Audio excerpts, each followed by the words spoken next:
Hello and welcome to another Batch Report. I'm your host, Jackson Daleen. And I'm your other host, Braydon Leadbetter, and I'm happy to be here with my Dex's Diner shirt, everybody. Oh, you wearing it? Hell yeah, that's awesome. I love that. Yeah, I'm very fond of this shirt. I wear it very often. That's awesome. I'm like that with my Boba Fett fan club shirt. Yeah. I'm always wearing it. I'm starting to wear it out too. It means I gotta get another one. I know, because those kind of shirts, like, you can only put them through so many washes before and they start. Yeah, it kind of gives it the cool vintage feel, but then I'm like, my shirt's gonna be gone. Well, it's been a while since we talked Bad Batch. Holy crap. Welcome back. Sorry we were gone again for another week and a half. I was gone this time. Yeah. I went to Florida, and if you've listened to our news episode, you've heard me go on my whole spiel about Galaxy's Edge. But if you haven't, check out our other episode. Our news episode where we talk about all the fun stuff. Too. Yeah, because we ended up just kind of rambling to each other for a little bit and getting into discussions. But do you know what kind of stinks? We're not going to be able to do a batch report next weekend either.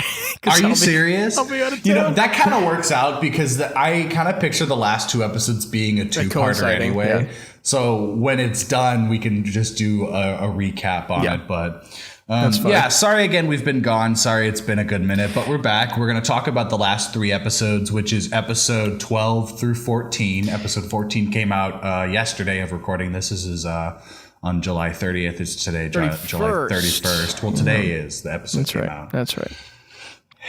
Anyway, we're going to jump right into it and just talk about all the fun little stuff. Overall,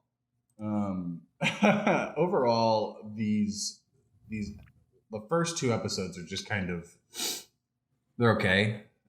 We have the part 2 of the Ryloth episodes. And you know what?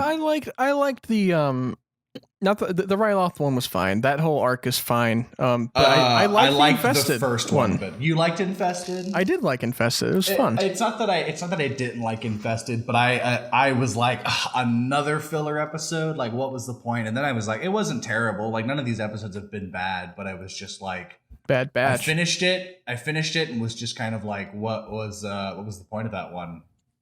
Like, that's going to be something coming back later on. And that's kind of how I've been telling myself for these fillers, is they're all just going to be for later seasons. But this last one from yesterday was really good. I really enjoyed that one. So we'll talk about these each and of their own. So let's start with episode 12, which is the rescue on Ryloth. I really threw this rundown together, so it's a lot of jokes to myself for it. But the episode starts, and we kind of catch up immediately what's been going on as we were left off. Cham and his wife were arrested, along with, is it Gobi? Is his name? The blue Twi'lek. Oh yeah, I think it's Gobi or something. Gobi, and they're all taken in held in Imperial cells, and Hera contacts the Bad Batch, and we actually get more Bad Batch this episode. Scenes that kind of stuck out to me is I really like the Omega and Hera conversation when Hera's asking for their help. Yeah. Why do you stick with them? Is it because they're my brother? Like, they all are. And you're kind of like, actually they are. This whole time you've kind of had that weird, like, father-daughter classic Star Wars motif, and then it was like, oh wait, no, they're siblings. That that wasn't wrong, but it's still funny. It's still a family dynamic. Yeah, absolutely. And I like that Omega is very aware of that. Yeah. Like, she always kind of surprises everybody, really, of how intelligent that she is. Well, it's funny because she's like, well, they're my brothers. And Hera's like, your brothers? What the heck? Yeah, it's like, yeah, they all are. Yeah. No, yeah. This is kind of a more action-packed episode. The stuff I really want to talk about is the stuff with Captain Hauser and his decisions and kind Hauser's of being so underrated. I just figured out how to change colors on my mouse. How about that? Wow, that threw me off completely. No way, really. It's been this whole time. I've just noticed these buttons. I'm so sorry. I really like how in this episode, like, it's how quick Hauser is able to come to his decisions that the Empire is wrong. And I like that for clones. It's weird because there's like, they're not all mindless soldiers, but they're also like still programmed under like Imperial, like whatever. And like, I was reading a post on Twitter that was kind of a thread talking about all of this and Hauser specifically. And they talk about how Rex mentions there's some inhibitor chips that doesn't go fully activate, but the only real way to test it is to put them in front of a Jedi. And it was a situation like this on Ryloth that Hauser was able to identify that the Empire is doing wrong without the presence of a Jedi. And a lot of people think that that is going to lead up to the Clone Rebellion, which is in Legends, I believe. It's something from the Legends, but it was never fixed up. My question is if they do that, do you think that they will successfully be able to let it fit into canon, like that's the thing, match up with Rebels? And that's the question. Yeah, I don't know, because I think so, especially with last episode and Gregor showing up. Well, because they also kind of, and this is kind of jumping ahead here, but we're just kind of clumping all these 3 episodes together anyway. Yeah, really. But it's almost like it gets to a point where you can't tell who's a clone and who's not. So I think that, because who knows, by the time, we get to something like, A New Hope, who's to say some of those troopers aren't clones? Right. No, absolutely. So, well, and I was reading stuff how like the first Purge troopers from like Fallen Order are clones. So a lot of people think the scene with all of the cadets in the most recent episode leaving, they're like leaving whatever. They're like, oh, they're going to go send them off to become Purge troopers. They're the last little bits of the clone line. So in this one, Hauser's able to kind of, he releases Cham and Co. from their cells and then helps them again when they're trying to leave the building, and he tells them that you're walking into a trap. Let me handle it. And he talks to the clones and is like, we don't have to do this. And a good amount of clones throw their weapons down, but then I'm glad that they weren't killed. I like that they didn't kill Hauser. Yeah. I was really worried that they were, and been like, that's cool, the 2 episodes that he's in, but like, I want more Hauser, and I think they're going to give us more Hauser. Yeah. And I think that it would be really cool to see him like lead this clone rebellion that they're kind of setting up. That would be so cool. Well, I think it'll kind of set itself to where everything will divert back to Rex, and Rex is going to essentially lead it and have his divisions, and there'll be the Bad Batch. He'll have Hauser and I guess Gregor, and we'll get Wolf maybe. I hope we see Wolf. That'll be cool. How cool would it be to have this whole just like arc that we don't know about, where the clones like rise up against the Empire? Like rise up, yeah. Oh man, yeah, and that's kind of my thing. Is like you'd think Rex would mention that in Rebels, Well, that they tried to fight. That's the thing, though, is Bad Batch wasn't written yet. Well, yeah, I know, but I was more just kind of like, that's funny that they'll have to figure it out with that one. It's just a thing Rex doesn't want to talk about. He doesn't like telling people about it. So yeah, that's kind of the bit with rescuing Ryloth. They obviously rescue Cham and get them back together with Hera and her people. I love how I love the humanity of Hunter whenever, they try to give him his payment and everything. And he's like, no, you guys need it more than we do. He's really starting to divert down that rebellion road of just doing things out of the kindness of his heart, which kind of leads me to believe. Yeah, I was going to say, he even says that, this is not the only system that has been occupied by the Empire. Right. Like, there's way more than just Ryloth. So they have a lot of more work to do. And Omega is very much like hardcore about like it's the right thing to do, especially with like this episode and the next episode of like helping Sid is like it's the right thing to do. It doesn't matter what. Yeah. Hunter is really starting to kind of grasp and understand that. I think the Bad Batch is kind of learning from Omega in that sense. I agree. Yeah, not to just follow orders and do what needs to be done, but having a decision in things. That's kind of been the whole theme of this show, is having a decision. And making those decisions with heart and not just because you were told to. Going with your gut about it. Yeah. Well, cool. Let's go on to the next episode. This is episode 13, Infested. This is it's a cool little filler episode. The Gringotts episode. Yeah, right, literally. The gang goes back to War Mantle and find that Sid's parlor, her bar place, is under new management by this guy named Roland Durand, who freaking Roland.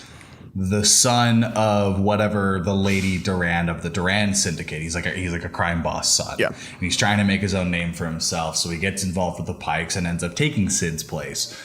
And Sid ends up, figuring out some scheme to kind of turn it on Roland, but they steal the spice and they end up taking it, but they lose it in this cave below War Mantle that's got these like bug monsters in it. It's a new creature. Flying spider things. They're I don't called really know. Earlings. That's what Crosshair calls them, is Earlings. Yeah. And they're like night bugs. They're like I don't even know how you would describe them. Yeah, like spiders. Big spider cicada things. Yeah, it's cicadas. That was the word I was trying to look for. This was a pretty episode. The visuals of the when sound Wrecker, design too. when my God. Wrecker and Sid go to the cave to recover the spice, and it's just like them. The lighting was really fun in that one. I don't have a lot. I love the suspense and tension of this episode too. I really liked the way it was told and how you're expected, because they come into this big cave and you see all the webs and everything from these little insect things, and you expect something big to happen, but it doesn't yet. And they successfully get to her back office or whatever. They get the spice and they come back, and that's when it all ensues. So I really like how it played with the tension there. You didn't know when they were going to strike. I think this is going to be an episode that will be important later down the line. It's going to be more about, I think Roland will come back as a character to help them. You think so? Because I think the rest of Bad Batch will be about them in the crime world. That it'll turn from it won't be as focused on the Empire. They'll still be a villain, but I think it's going to turn its way to where the Bad Batch gets involved in the crime syndicates, dealing with the Pikes, obviously, and maybe the Durands, but also Crimson Dawn and maybe some of the Hutts. And I think that's kind of where this is leading. A lot of these filler episodes are very underworld themed. They're very much crime syndicate themed, especially working with Sid, as a lot of these have kind of been building up of. They all leave off on a kind of thing that would lead you to believe that something else is going to happen. Yeah. And I think that's all going to happen later, especially with leaving Roland Durand alive.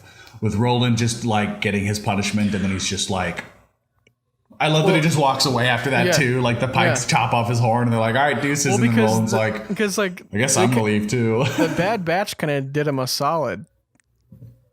No, I agree. And I think that's gonna come back. That's also part of what we're kind of talking about with decisions. I'm almost thinking, because at this point they're kind of they're kind of on the good side of the Durands and these different this crime underworld. So I'm wondering if these next few episodes, if they're going to go that route and stay in the underground crime world, or if we're going back to Camino with the Empire and all this stuff with Crosshair, because we know what happens at the end of next episode, but I wonder if somehow, some way they get help from these big, crime organizations and help them, do their thing. Whatever that smart. is. I didn't think about that. Yeah, because I think these they got Sid on their side. They got the Durands on their side. I think these next two will be very Empire themed and very. I bet you we'll go back to Camino. Oh, for sure. Yeah, they're in these next two, guaranteed. But I don't know if they'll tie in the underworld stuff or if it'll just be the Batch themselves doing it. I don't know. I don't know either. I guess we'll see. We'll find out.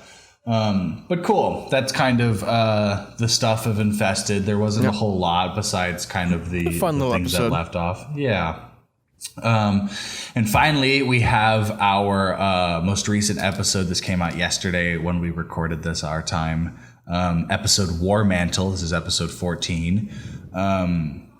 I love how this episode starts with the chase of Gregor. I didn't actually realize it was Gregor until he spoke. Do you want to know why I knew it was Gregor? Because whenever they said CC55 something, I was like, okay, I'm going to look that up. I'm going to see if that is connecting to anybody. And I Googled it and it was Gregor. I was like, oh, cool. Yeah, I didn't even realize it until he spoke, and I was like, wait a minute. I was like, we know a clone that talks like that. And then he said it, and in that moment, and I was just like, Rex sent us. And he's like, oh, in that case, my name's Gregor. Yeah, and I think it's funny too. Is like they're scoping the place out, and there's all the clone commandos everywhere. And my idiot brain was like, "Oh, I wonder if it's Gregor at all." I've been like, "Ah, it's just a clone," you know. Mm-hmm. No, this was a cool episode. I really love the planet it's on, Darrow. Mm-hmm. Yeah, the lighting for this episode of Darrow was just impeccable. Just it felt really, very really Mandalorian. Good. I agree. Yeah, it's all of the like just shots of the planet and just the look of it. Just it's so real looking. You gotta really look. It's thank God they have like character models there that your brain's kind of like that's animation, but everything else is like I don't know. Yeah. No, it's really cool. This set was really cool. I really like the look of the Imperial base of just the deep tunnel. Yeah. Excuse me. Very pretty. But the really cool thing from this episode is we have our very first look at stormtroopers. They're being called the War Mantle troopers. Yeah. What I like about this episode is none of it has to do with Operation War Mantle except for the look of the stormtroopers. Yeah. Like that's all it is. How do you feel about them? What do you feel about the look of them? I think they look like I don't know how I feel about the masks, like the helmets. I think they look tough as nails. They look tough. I think they're cool. I don't know if I think the helmet design it's got like it like juts out that perfect amount that it looks like a Nazi helmet, like the World War II, like the German fighter helmet. It kind of gives that vibe on top of it being a stormtrooper. No, I think they're really cool. I love the early design of it. I think it looks cool, but I think I was expecting it to look more like the classic stormtrooper. Yeah, that's true. I expected it to just be the stormtrooper, and then. Yeah. Do you think we'll end up seeing classic stormtroopers in this show at all? The next 2 episodes? Not this season, I bet you. No. I bet you the rest of the season will be these War Mantle troopers. Gotcha. And then I think they'll progress it to where, you know, as time moves on. Right. Yeah, I think it's funny how within like the first 6 months of the Empire taking over, like they immediately have the stormtroopers ready, and like I think it's interesting that enough people have volunteered and started enough that they can house secret bases too with these troopers. Yeah. I'm wondering how they're going to go about, because this episode has a lot of stuff that deals with like Camino. And you know how they're basically insinuating that they killed the Prime Minister of Camino. Yeah, I was gonna ask, do you think they killed Lamasu? I think so. I kind of think so too, but then the part that's telling me no is that they would have shown it. I don't think they would have. This show's been pretty brutal so far. I'm kind of shocked that they leave a character. I think the shot they gave us with the two troopers walking in and the doors closing, I think that's the insinuation. But I don't know. Who knows? They could have just arrested him too. Well, it's kind of like, because whenever they're, you know, talking to the scientist and the prime minister's like, I think they were like, we saw one of your he's like packing stuff to flee. Yeah, like getting all of the scientists together to leave, and the prime minister was like, I have no idea what you're talking about. This is the first time hearing of it. That's shocking. Yeah, even though they were just talking about their plan. Yeah, literally. No, yeah, I don't know if Lamasu is dead or not. I bet you that's how. Well, I bet you we'll have that answer immediately in the next episode. Yeah, it's just what happened with it. Do you think they're going to? I mean, we have kind of been talking about this all season, with Camino not being Camino by the end of this at least season. Do you think they're gonna just straight up destroy? I bet you it's gonna end where. All right, check it. Here's my idea. All right. So they take Hunter, right? They got Hunter. Right. And since the Empire knows how valuable they are, they try to put an inhibitor chip back into him. And they do that on Camino, forces the batch to get to Camino, however they do it. I think for sure Crosshair is going to take Hunter back to Camino. Yeah, I think that's what they're going to try and do is turn him to the Empire. That'll force the Bad Batch to go back to Kamino as well. And then by the end of it, I think the Empire will just torch the place. It's just going to bomb it completely. One thing I wanted to mention was how cool that shot was of all those Star Destroyers above Kamino, just kind of hovering over it. That was sick. Literally. Such a cool shot. Yeah, I don't know. I don't know how this will kind of end. I saw a tweet that was like parallel lines, and it was the line Crosshair has to Hunter in the end of I was hoping for the whole team, but you'll do, compared to Maul in season 7 of Clone Wars saying I was hoping for Kenobi. I love that. What are we kind of thinking going forward from this episode? Like we kind of talked about it a little bit, but like what do you think the big things that are going to happen will entail?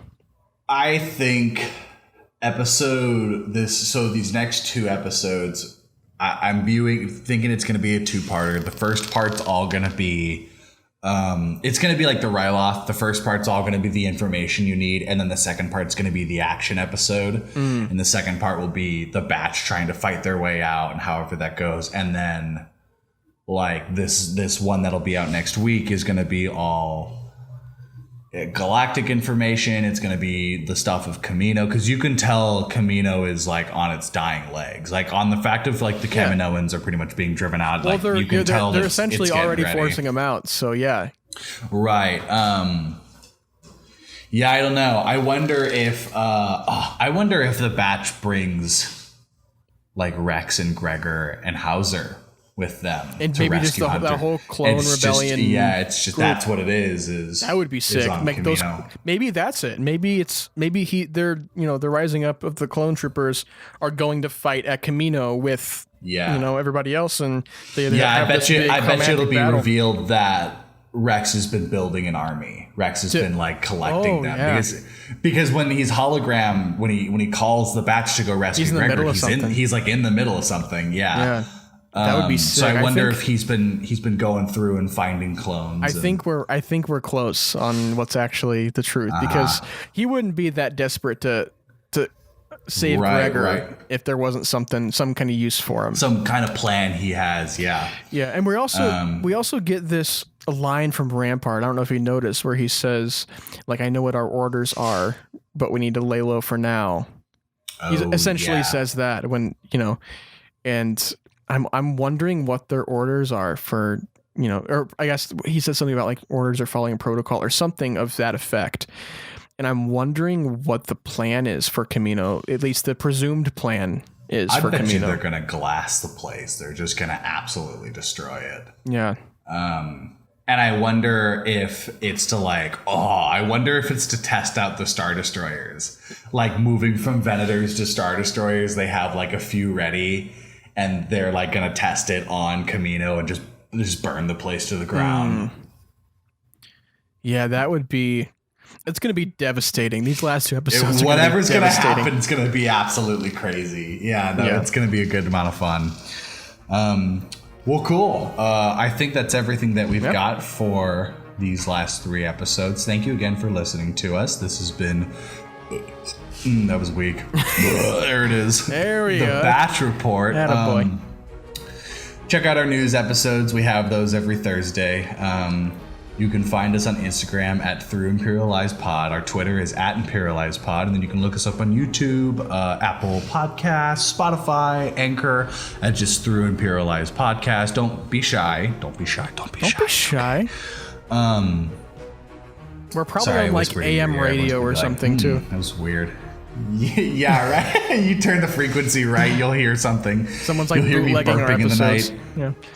Yeah, that's fine. We have a fan. It's a pirate. Yep.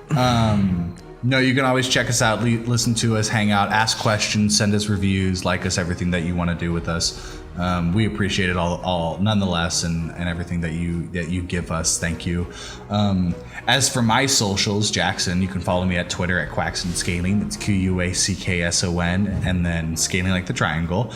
And then you can follow my photography Instagram, which is @Deleen_photography. It's DALEEN _photography. Braydon, what about you? What are your socials? As always, you can find me on Oh, that was a weak one too. You can find me on the Instagrams at braydonleadbetter and on the Twits at braydonleadbetter. And if you want to follow me on Letterboxd, I've been doing it wrong the whole time. It's actually bleadbetter. That's my Letterboxd. Nice.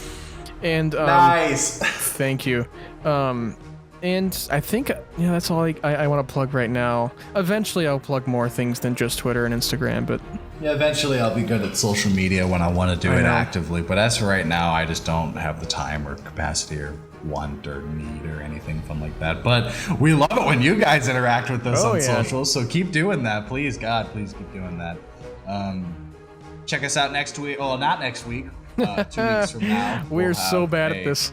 We're so bad at this, but you know what? We're getting them done nonetheless. We won't have next week's up, but we will be back when season 1 of The Bad Batch is finished, and we'll talk about those last 2 episodes together. And we'll do a little recap of the whole season, just kind of talk about just everything that we've experienced and our predictions going forward with the show. Since I think they'll announce season 2 whenever the finale airs. Yeah, I think so as well. I wonder if they'll do something like Loki, where it's just like Loki will be back for a season 2, and everyone's like, when? So yeah, until then, thank you for hanging out, and may the force be with you. Always.